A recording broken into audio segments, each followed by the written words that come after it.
Hello, everyone, and welcome back to the YouTube audiobook series for The Snake and the Rose, written by Abby Matthias. I am Darius, and today I will be introducing Chapter 22. If you missed Chapter 21, please go back, link in the description, or you could just skip back if you're on the playlist. But regardless, if you are all caught up and ready to go, we will continue with Chapter 22, Satan Effects.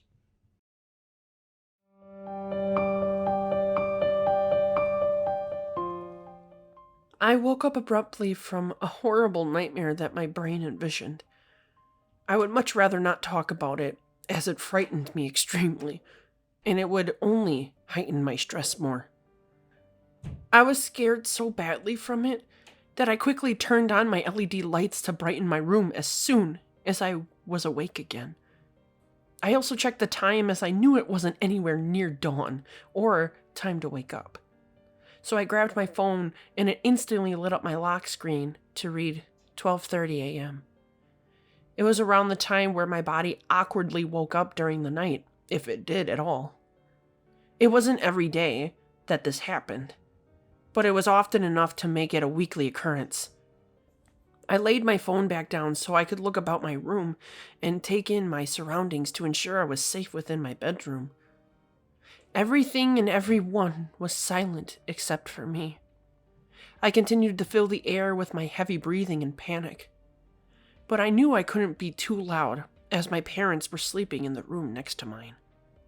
So I tried to look at my desk and focus on something else. However, Darius suddenly appeared in my computer chair with just his pants and collar on. I was spooked for only a moment from the abruptness, yet that didn't help my panic or stress caused by my nightmare. As I observed his presence, I saw that he bore a confused expression upon his face. His hair was slightly messy, which was a giveaway that he must have been sleeping before he popped in my room. His eyes stared at me for a couple seconds before he popped up the hologram thing that somehow projected from his arm. He analyzed the display accordingly, and his facial expression changed to shock. After taking in whatever results that showed on the visual, he brought his arm down, gazed back up at me, and continued his blank stare as he spoke. Hello, I guess. Hi? What are you doing in my room? Shouldn't you be sleeping? I replied back, whispering and slightly out of breath. I was. It's one thing to intrude willingly, but it's another when you're teleported abruptly. After that, I felt my heart sinking knowing I was the one that woke him. I mean, I didn't know how I could possibly do that without physically being by him. But regardless, I couldn't do anything to fix it now. Eventually, he broke my concentration by standing up from my chair and walked 2 steps closer to me. I figured his intention was to lessen the distance between us so we could interact quietly or to even sit on my bed. There was no doubt Darius knew I was frightened. He could read my expressions like a book, so there was no point in trying to hide my emotions. Yet with just his presence, I actually felt somewhat safe for some reason. The sight of him standing in my room brought a little comfort, but yet my body was somehow yearning for more. So I shifted my legs and pulled them towards my chest in order to make a spot for my demon to sit close to me. Although I freely moved my limbs, he must have thought I was getting scared and stopped walking. However, I gestured my hands and eyes to the clear spot I made for him to signal that he was welcome. And with that, he sat down on my bed gently. As the silence filled the noiseless air, Darius finally asked me a question. Are you okay? I'm pretty sure you know if I'm okay or not by now, I said with a slight chuckle. Well, I know your heart is racing and your stress level is high. Those are for certain. Yeah, thank my nightmare for that one, I guess. I shrunk my head into my legs, trying to hide my shamefulness. I didn't like having nightmares, obviously, but I never had one this bad before. A dream so profound that it shook me to my very core. A reality that was made up but felt so real. This affected me tremendously because of how real it could be and how much I feared it happening. Do you want to talk about it? He asked, genuinely ending the paused conversation. I shook my head in response, not saying a word. It's okay. I won't make you tell me. I was just lending my ears in case you wanted to talk. More silence formed between us as we didn't know what to say to each other after that. However, I found myself apologizing. I'm sorry for waking you. I really didn't mean to, I said shamefully. Abby, you are fine. It's not like you snapped your fingers and I was suddenly here. Don't apologize for something you can't even control. It's not your fault. After that, he placed his hand on my knee to, I assume, talk some more and do his best to establish comfort. However, when he touched me, his face grew worried as I felt my brain become fuzzy. Suddenly, after a brief moment, I saw a visual starting to move within my vision. I watched it intently to try and make out what it was displaying, and I realized that it was repeating my nightmare. The worst part of the entire thing was that it only showed the worst parts in it. With every horrible action I saw, my fears and fright grew higher, so after my stress was heightened again, it faded away because of Darius letting go of my knee to hold his head. I started breathing heavily again and violently grabbed my head in terror. I didn't want to relive that nightmare, and somehow I did. So with pure confusion and panic, I started to question everything. What was that? Why are you holding your head? Are you okay? I don't know what that was, but it messed with my head tremendously. He took a minute to regain himself, but continued speaking when his head was back to normal. I think that was another one of your memories. I still don't have control over that power. If that even is a power. It might just be something that happens at random. But that was the nightmare I had, not memory.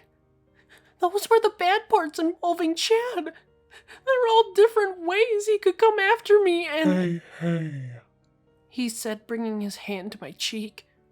I flinched a little, expecting it to happen again, but yet it didn't.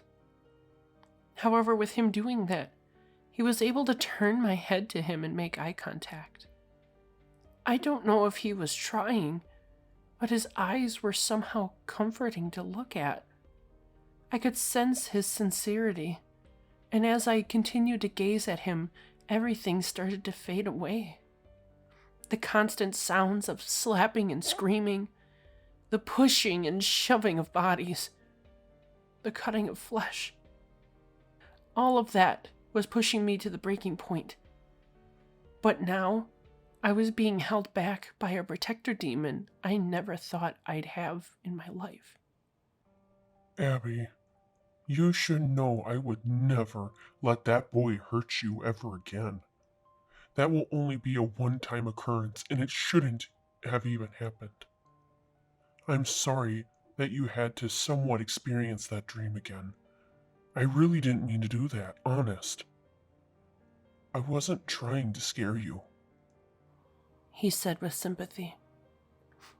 It's not you, Darius, I replied, sniffling. It's the nightmare itself. Everything that I saw felt so real, like I actually lived it. I know, but you didn't. I can tell you with full confidence that none of those things happened, and it is just your thoughts and worries getting to you. You probably had that nightmare because of what happened at the Megapin bowling alley. At that point, he brought his hand back down to my knee, and I continued making eye contact with him as he kept speaking. What happened in that dream will forever stay in that dream. Nothing like that will ever happen because I am here to protect you no matter what. You promise? I asked childishly, placing my pinky out to make him promise. As usual, he wrapped his pinky around mine and sealed the promise. With just that gesture, I started to feel better.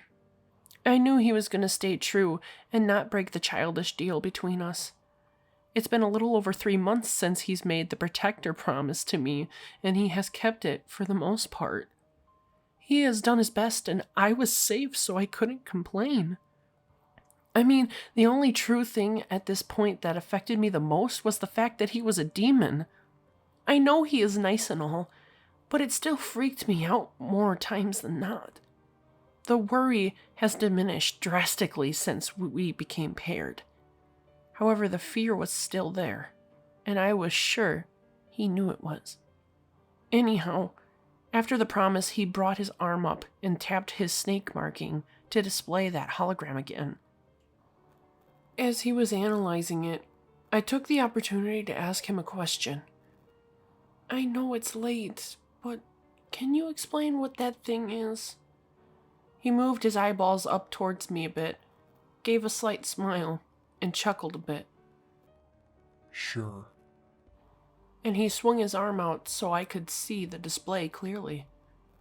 As I took in the sight, I saw different types of levels and categories that lit up accordingly. My eyes noticed that all the way in the top left corner my name was displayed. Otherwise, the rest of the screen was hard for me to comprehend and process how everything worked. So I left it up to Darius to briefly explain. This is basically a monitor of your health. With each of these levels, I can ensure your body gets all the necessities it needs in order to survive and function. I can see your hunger and thirst, how much energy you have, and your danger level, which also indicates your stress. He said, pointing to the left side of the hologram. As of right now, your hunger and thirst level is in the green, which means you're good until you wake back up later. However, your energy level is about halfway and displaying the color yellow. That means your body is running a little low, but isn't catastrophic to worry about. Yet, I don't want to run your energy level out anymore, and you need rest. So in that case, I need to get you back to sleep. He started to pull his arm away to disarm the hologram, but I wanted to settle my curiosity that was still lingering. So I quickly grabbed his arm to stop the motion. Wait, what about that? I said, pointing to the bottom right corner. Well, silly, that's your heartbeat. I can see how fast your heart is beating and see when your heart rate picks up. Oh, I guess that makes sense. Okay, Abby. I answered your questions about the hologram and explained what it was. Now it's time to sleep again. And he brought his arm down officially to disarm the hologram.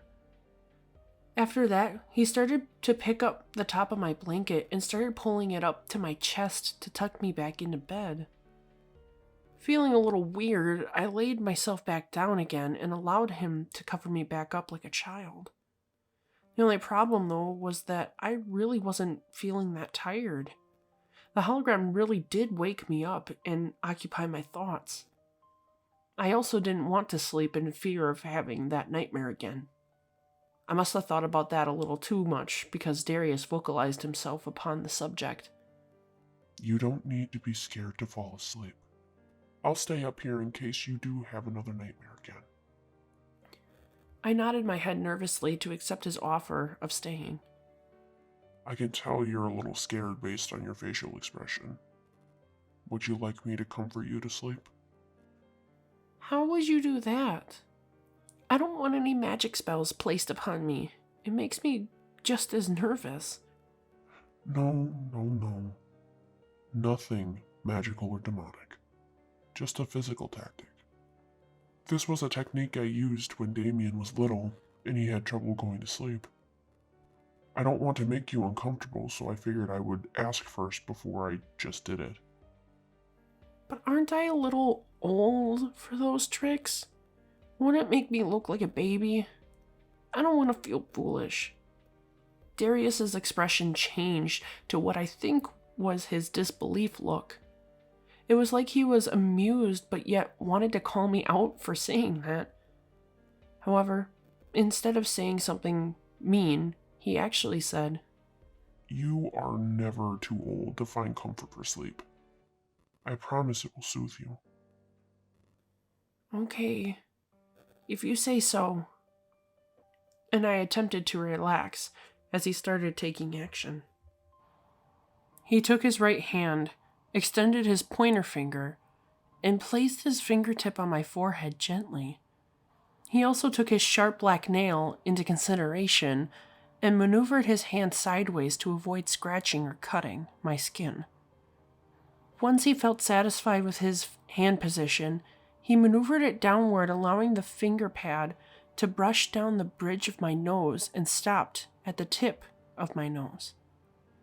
Once the motion was finished, he brought his finger back up to my forehead and repeated the action multiple times.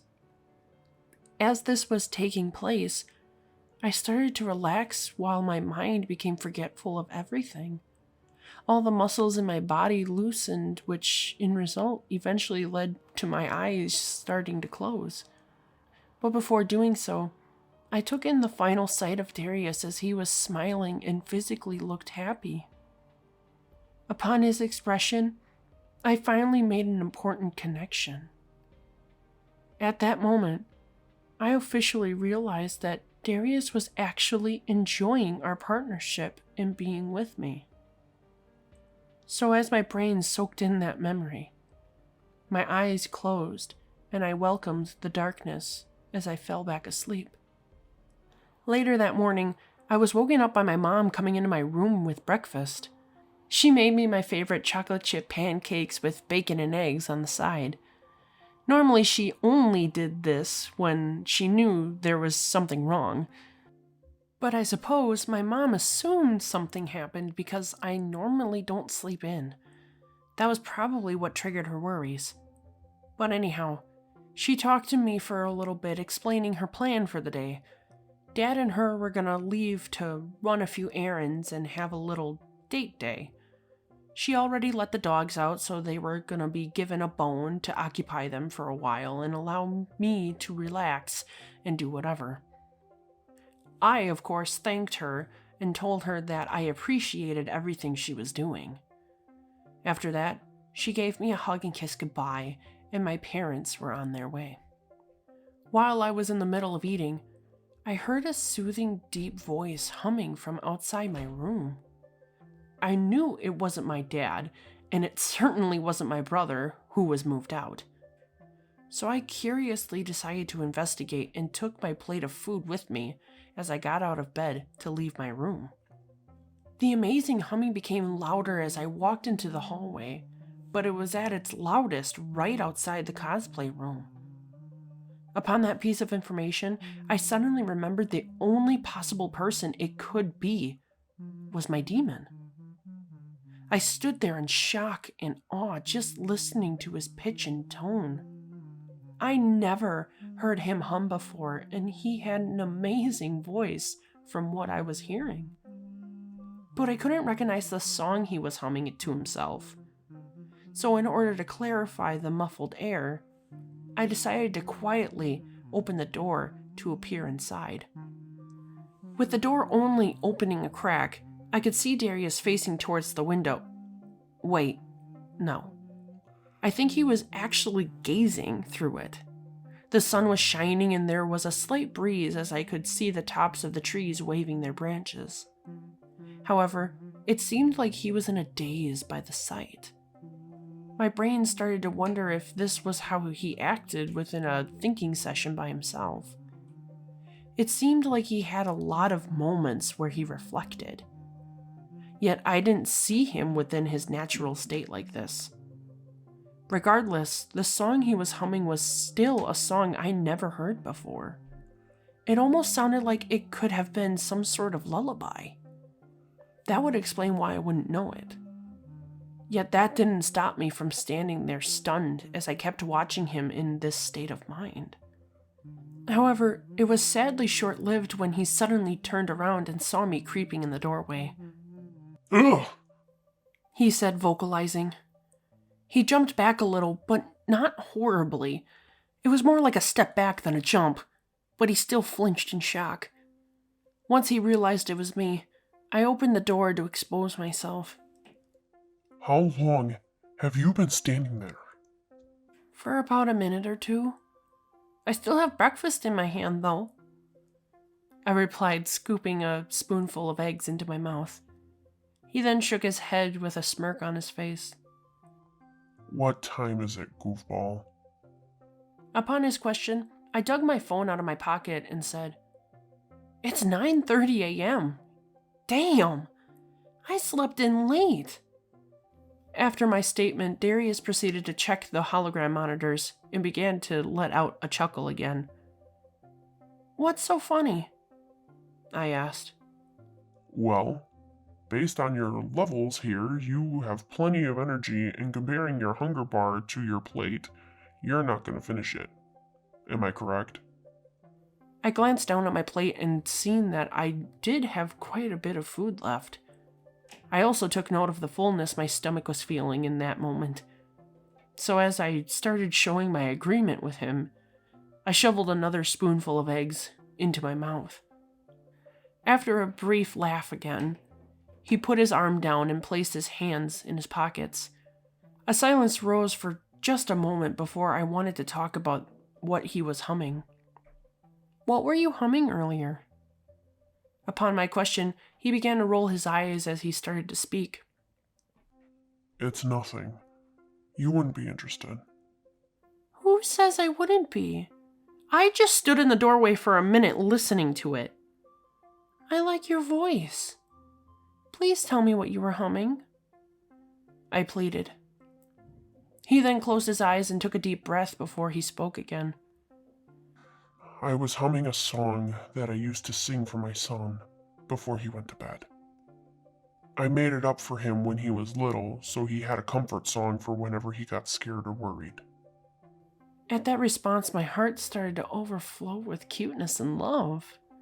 That was so sweet that he made a song for just his kid. But I also realized how sad it was as he was taken away from his son, and it was now a song of remembrance instead of comfort. And at that moment, my heart started to sink. "Darius, that is so sweet. You actually made him a song?" Yes, I wrote it myself. He wanted me to sing it to him every night, and he wouldn't sleep without it sung to him at least once. Obviously, I can't anymore, but I still sing it on occasion. "Maybe you can sing it to me sometime, if you ever feel comfortable doing so," I said, trying to make him feel better. He looked at me with sincerity upon my response and nodded his head. After that, I felt happy knowing I could give him some sort of joy. I knew I could never replace his kid or fill his shoes, but at least I could give him a positive reason to sing it again. Yet the best part of this was how I could actually see his emotions within this moment. I mean, it was kind of weird seeing his feelings display clearly. He never really displayed them in front of me. Regardless, though, I enjoyed seeing him happy. At that moment, I wanted to test the waters and try and touch Darius's arm for support. It was my way of giving comfort to others, so I figured I would try it in this situation. So I placed my plate of food on the side table in the room and extended my arm out. Walking towards him, I landed my hand on his upper arm, just above his elbow. I felt his somewhat muscular arm through his shirt as I started to rub it to show my kindness. I glared up at him upon my action and I saw him grow shocked. He wasn't expecting me to do that, but I wanted to. It's the least I can do for him, as he has somehow brought me comfort within my hard times. However, after a few minutes, I started feeling some sort of energy burst forming within my chest. So I let go of him instantly and backed up just as he reflected the same action. You feel it too, right? I asked, nervous upon the answer he might give me. The energy ball forming in my chest? He questioned back. Yeah, exactly. After the brief realization, we abruptly lost our balances and were once more flung towards each other until we clashed in the middle of the room. I again felt a rushing feeling of overwhelmedness and slight pain, as if I was absorbing something, and fell to the floor. From there, I kind of zoned out for a bit. I felt suddenly tired from what happened, and I still didn't quite understand the circumstances I was now in. But as I was lost, I heard Darius speak. Abby. Hey, Abby. Are you okay? Can you hear me? After he spoke, I suddenly felt like I was being shoved forward and suddenly gained control of my face. I took a deep breath, grabbing my sense of realism, and smelled the scented air of hay and guinea pig. After that, I realized what was happening. We're half and half again, aren't we? I asked. I felt that recognizable pulling motion as Darius started taking control of the face again to speak. Yeah, I think so. I instantly pushed myself forward to apologize for activating the half and half, and the feeling of pushing and pulling continued between us. Darius, I am so sorry. I didn't mean for this to happen. I was just trying to be nice.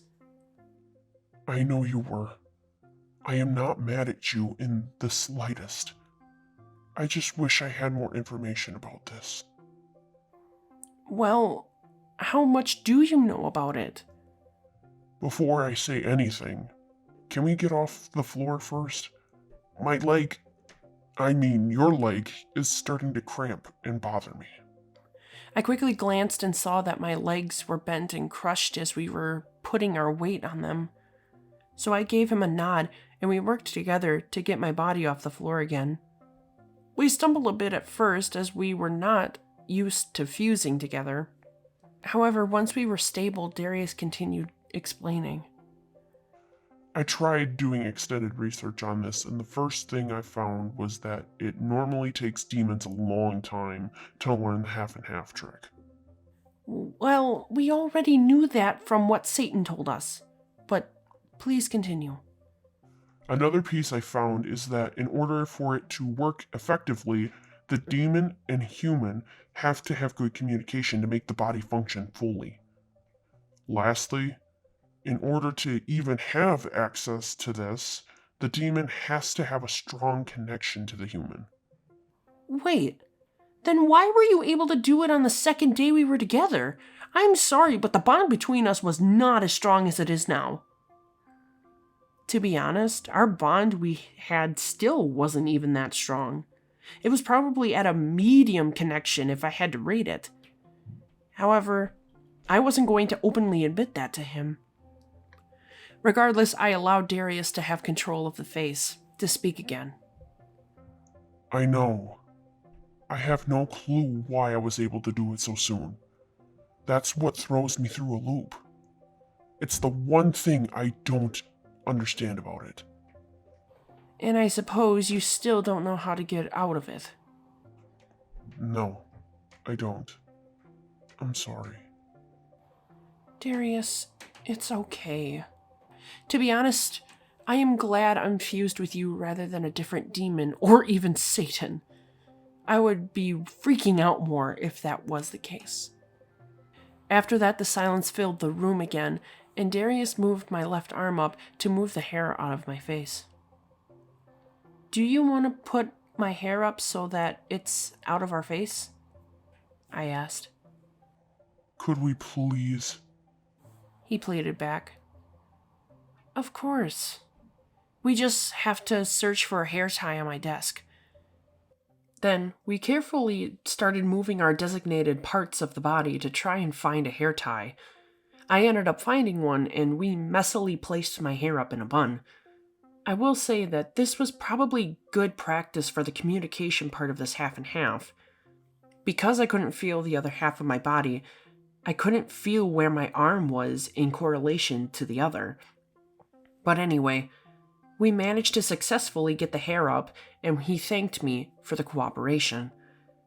Once we stood still again, I decided to talk. Speaking of thank yous, I want to say thank you for helping me sleep after my nightmare earlier this morning. Well, you're welcome, Abby. It really wasn't anything special. I was just trying to do my part as your protector demon.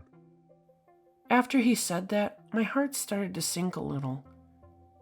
Did it really not mean that much to him? He looked so joyous when he was using his special trick. So I decided to take a shot and ask him about it. What do you mean it wasn't anything special? You looked happy as you were doing it. Well, yeah. I mean, it was practically like I was putting my own kid to bed after not being able to for so many years. It just sounded like you were making a big deal about it. I meant that it wasn't something you had to dwell on for the rest of your life.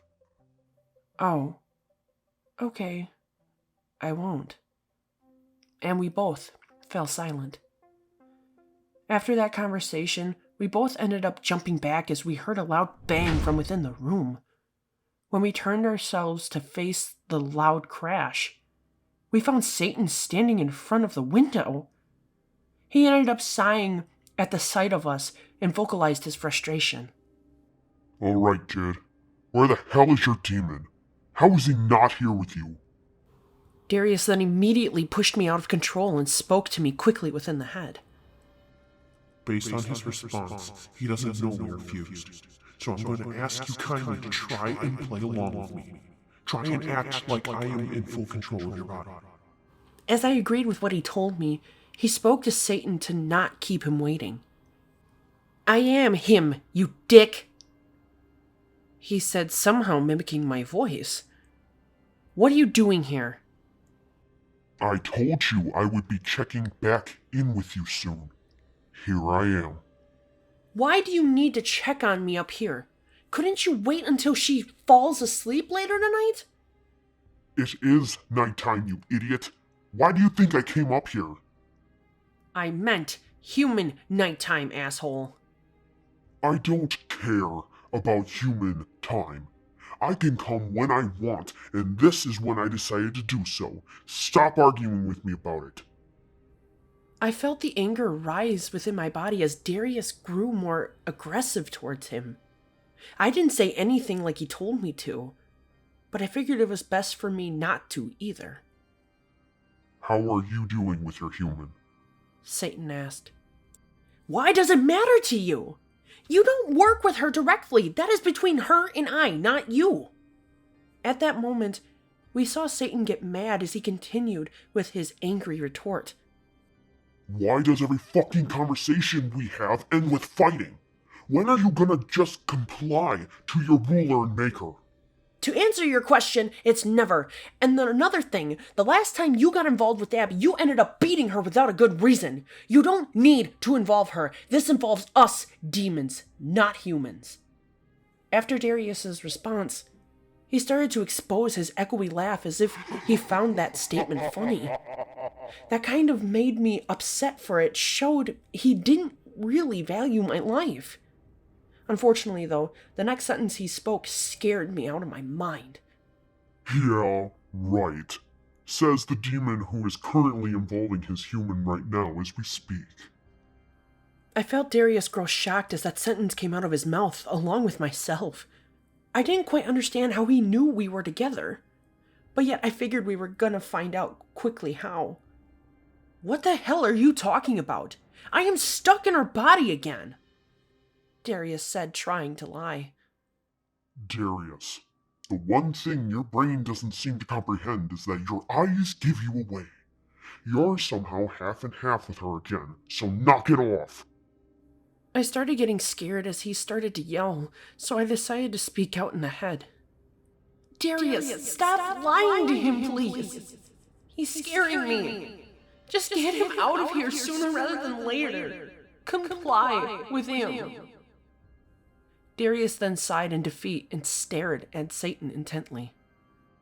Why does it matter? You never help me with these sort of issues anyhow. Why would you help me now? He said in his normal voice again. Because it isn't normal for demons like you to be able to do this half and half shit so easily. So instead of having you get used to it, let's reverse this. He then brought his hands up close together and faced his palms towards us. I was definitely confused as to what he was doing, and I didn't feel any different. However, after they were in place, with one swift motion, he pulled his hands apart, and I suddenly felt like I was being pulled to the side violently. Confused as to what happened, I slammed into the wall next to my closet while Darius hit my dresser. We both started to groan in pain as we were trying to gain our focuses back. As I opened my eyes, I seen Satan staring at me, and I felt the burning sensation again. I stepped off the wall and stumbled a little. I was puzzled as to why I was so discombobulated, and I immediately lifted my arms to reveal why. For as my eyes gazed down, I saw the familiar red skin tone and manly arms along with the textured red shirt rolled up to my elbows. From that point, I quickly looked across the room to find Darius in my body and saw him, realizing we were in the wrong bodies. Now that you two are split, I need a word with you. Satan said, pointing at me. I grew hesitant to tell him it wasn't the right person he was talking to because of last time, but I knew I had to say something once more. Listen, mister. Once again, I am not the one you want. He's in my body. Satan then rolled his eyes and clenched his fist in annoyance.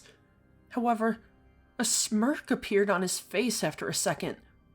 He eventually took 2 steps towards me, and I was forced to step back against the wall again. I didn't want to be anywhere near him, yet there really wasn't anywhere else I could go. Whatever the hell you're thinking, knock it off. She's telling the truth. We are not in the correct bodies. Darius spoke with my voice again. Satan wasn't listening to him, though. He continued to be hyper-focused on me for some reason. Then within an instant, he quickly threw a fist at me and I flinched in fear. I heard a loud crumble sound and knew it wasn't my bones. I didn't feel the impact, and it more sounded like drywall and wood.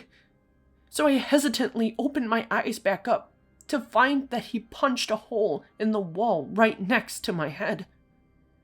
Looking at his face, I saw he was evilly smiling because of my reaction and enjoyed what just happened. Hey! I said knock it off! You selfish prick! She told you it wasn't me! Leave her alone now! Darius shouted. Satan then took his fist out of the wall and wiped it clean of all debris as he started to speak. So, I see that she still has access to your body.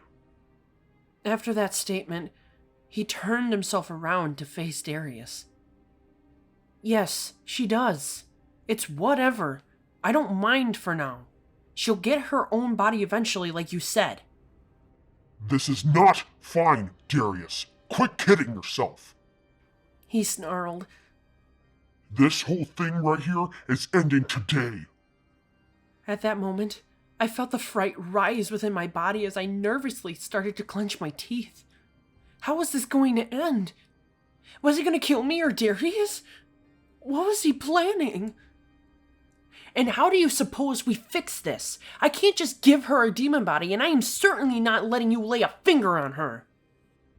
You may not have the power to do so, but I do. He said devilishly. As I looked back at my demon, I saw Darius's face grow instantly worried as he was about to say something.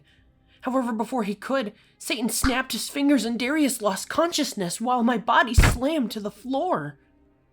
Darius! I screamed. What happened? What did you do to him?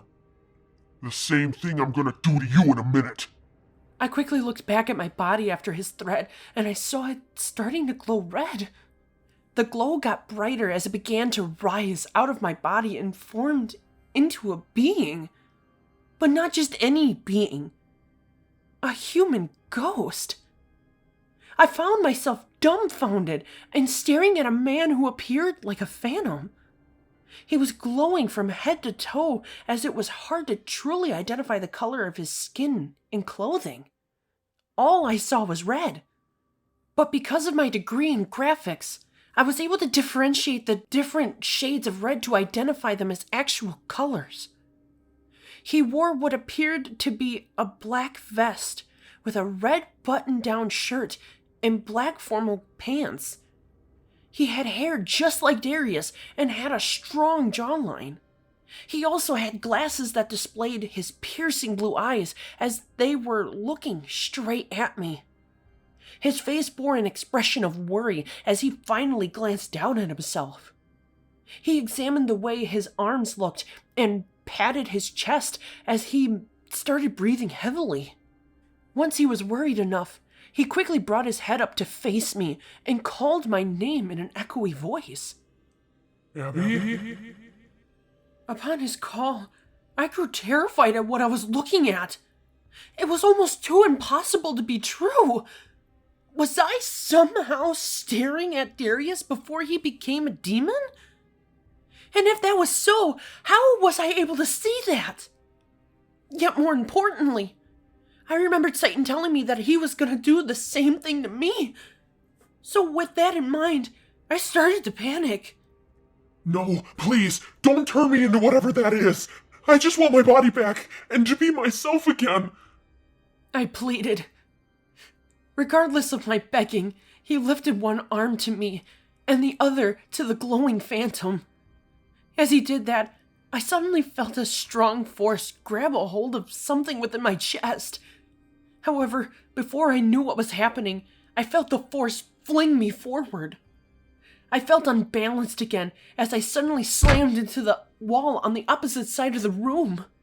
I tried focusing myself on what happened and rapidly turned myself around to find Darius examining himself. The human phantom was gone, and my demon was standing in his body again. As he laid his eyes upon me again, I saw his facial expression grow shocked as his mouth slightly opened. Afraid of what I was about to see, I raised my arms to find that I was glowing a pinkish magenta color. Upon examining my arms, I also took note of my body laying on the floor in front of me. It was still breathing on its own and appeared as if it was sleeping.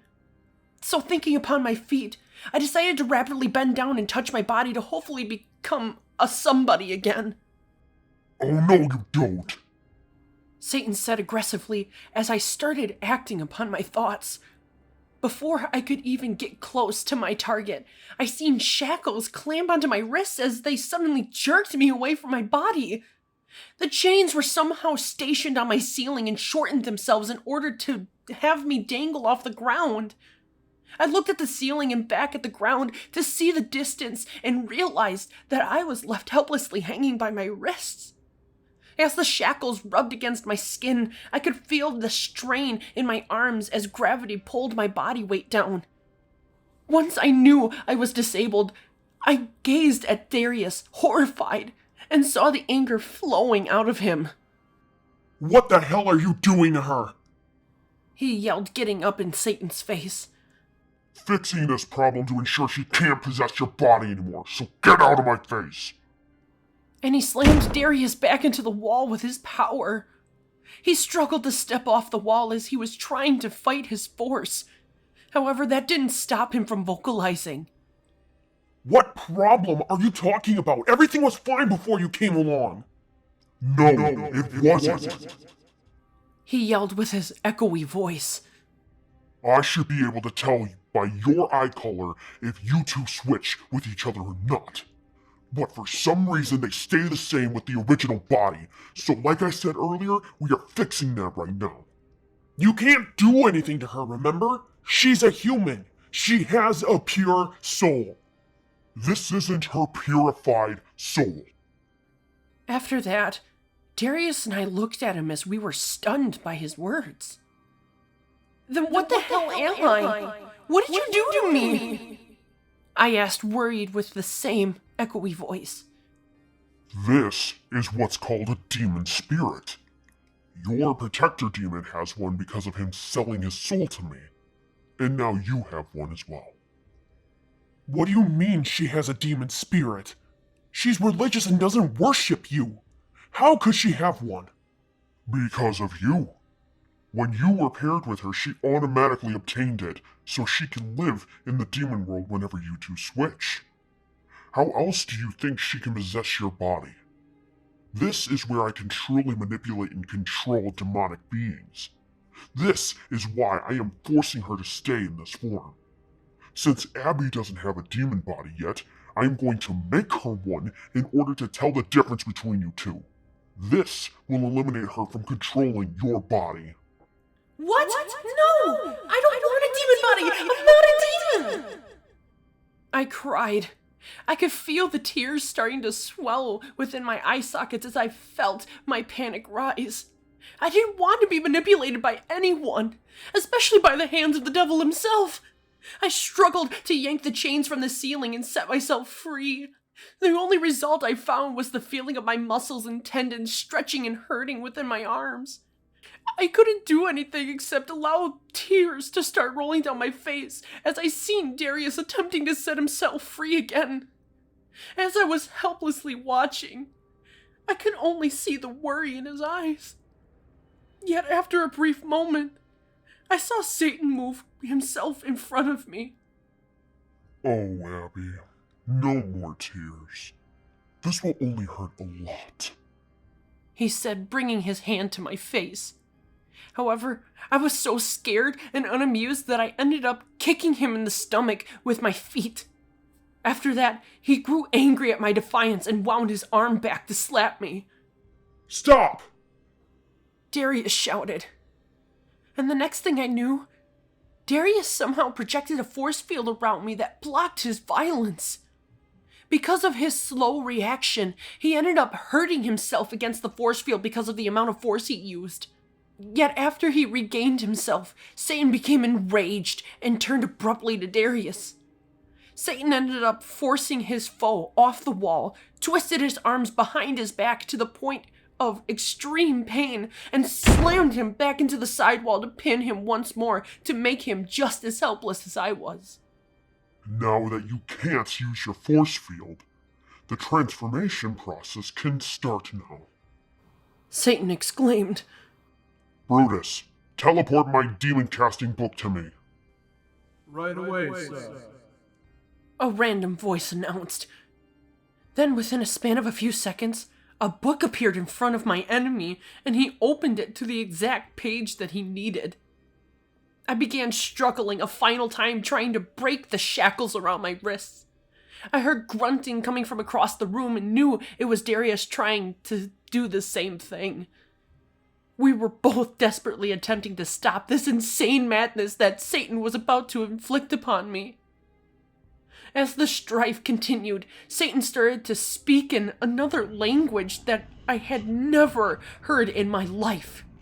It was low and raspy, as if he was using some sort of demonic tongue. The sounds themselves kept filling me with fright as he continued. Eventually, he raised his hand up in front of him as I was left to watch.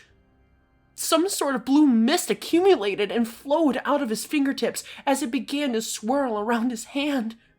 At sight of that, I felt my heart starting to practically beat out of my chest in fear. My breathing was heavier than ever as I stared at the mist. Once he seemed to be done, he looked back up to me and said a final response. Let the fun begin. and he flicked his hand with the mist upward to disperse it from my feet to my head. As it made its way, I seen it starting to absorb into my body. I tried holding my breath to prevent myself from breathing it in. Yet because of my panic breathing, I couldn't hold it for long. So I was forced to allow it into my airways. For some reason, it smelled strongly like a kind of nightshade flower. I couldn't identify it at the time and didn't care to. But despite that, after the mist disappeared, I started feeling lightheaded as Darius spoke again. What was that mist? It looks like you drugged her. It was a magic spell that starts the process. Seeming how I can't truly manipulate her to what I think she should look like, I have to use a spell that will form her demon body. It seeps into the demon spirit and decides exactly the kind of deliberate changes she gets. However, the smell of the mist is a belladonna flower, which is a deadly nightshade in hell. So as you can tell, it dopes the victim a bit as it decides on what to make of the body. As the fuzziness went away, my scalp began to feel tingly as my hair somehow grew in volume and length. My hair became so thick that it broke out of the hair tie and flowed down like a wave crashing onto shore. As it started to appear in my peripheral vision, I saw colored highlights of red mixing with the black strands of hair. Once my hair had stopped changing, abrupt pain started randomly forming within the pit of my stomach. I instinctively looked down and saw my stomach start to shrink. However, my vision was blocked by my baggy shirt to see how much my stomach shrunk by. Yet as the transformation process continued, the pain began intensifying in different places on my body. As the pain slowly progressed, an overwhelming feeling of weariness flushed into my body that began at my hands and flowed down to my feet. I didn't know exactly what happened at that moment, but I lifted my head up weakly to find Darius staring at me horror-struck while Satan looked confused. As the sensations faded, I finally got the courage to speak. "What just happened to... Ah!" I screamed. As I was trying to talk, pain suddenly rushed to the sides of my head. I had no clue what was happening, but it was one of the worst pains that I felt in my life. It was as if something was forming and scraping at my skull. All I could do was scream from the amount of pain I was experiencing. That's enough of that annoying yelling. And my mouth was forced shut by Satan's misused power. Now, there were only muffled screams and teeth clenching. I felt the tears roll down my face uncontrollably as the pain progressively prolonged and worsened. However, I only noticed it for a moment before I ended up passing out from the amount of pain that I endured. Later on, I slowly began to gain consciousness with a very hazy memory. I couldn't remember anything that happened to me or even why I blacked out in the first place. All I knew was that I was on the floor with a huge headache. Once my eyes were fully open, I seen Darius had tilted my head to the side as he supported it with his hand. I felt his knee within the center of my shoulder blades and assumed he leaned me up so we were closer together. He was holding me up and cradling me like a child. However, I examined his face to find a worried and nervous complexion. Hey, can you hear me okay? He asked, starting the conversation. I nodded my head, which was a bad mistake because it started to hurt twice as much afterwards. Not only that, but it felt as if more weight had been added to make my head feel heavier than before. He took note of my reaction and quickly responded. I know your head hurts. Please be careful. Darius, I don't remember what happened. Why did I black out? And why does my head hurt so bad? Comprehending my words, he took in a sharp intake of breath, and more of his worry showed upon his face. I started to worry a bit and brought my hand up to his arm that was placed by his side as I continued to make eye contact with him. When my fingers circled around his arm, I noticed I was able to extend them further than before as they reached behind his forearm. However, I brushed the thought away as I figured I grabbed around his wrist. Please tell me, I pleaded. Finally, Darius took in a deep breath and lifted his arm that my hand was holding onto. I started to let go as I thought he wanted me to, but instead he grabbed my wrist to continue moving it up towards my face. Once it was in plain sight, I saw why Darius didn't want to tell me. For as he held my arm up, I seen that my skin had changed from my human skin tone. For the color of it now was not one, but two colors. It was like someone took blue and pink watercolor and brushed it on me. Besides the two colors, there was texture engraved into my skin that made the color shimmer within the lights that brightened the room. I took in the sight of my arm and then gazed back at Darius in confusion. I don't know how else to tell you this gently, but Satan forced a demon body upon you. After he said that, I found myself in disbelief. Out of pure panic, I quickly maneuvered my head to look down at my body and saw everything was changed. Darius then scooped his arms underneath my armpits and started to lift me up. As I stood, I kept stumbling as if I was taking my first steps again. But once I got my balance, though, I stumbled over to the mirror to take in the monstrous complexion that I was forcefully gifted. This has been Chapter 22, Satan Effects, from the book The Snake and the Rose. Tune into the next video for Chapter 23. Thank you for listening.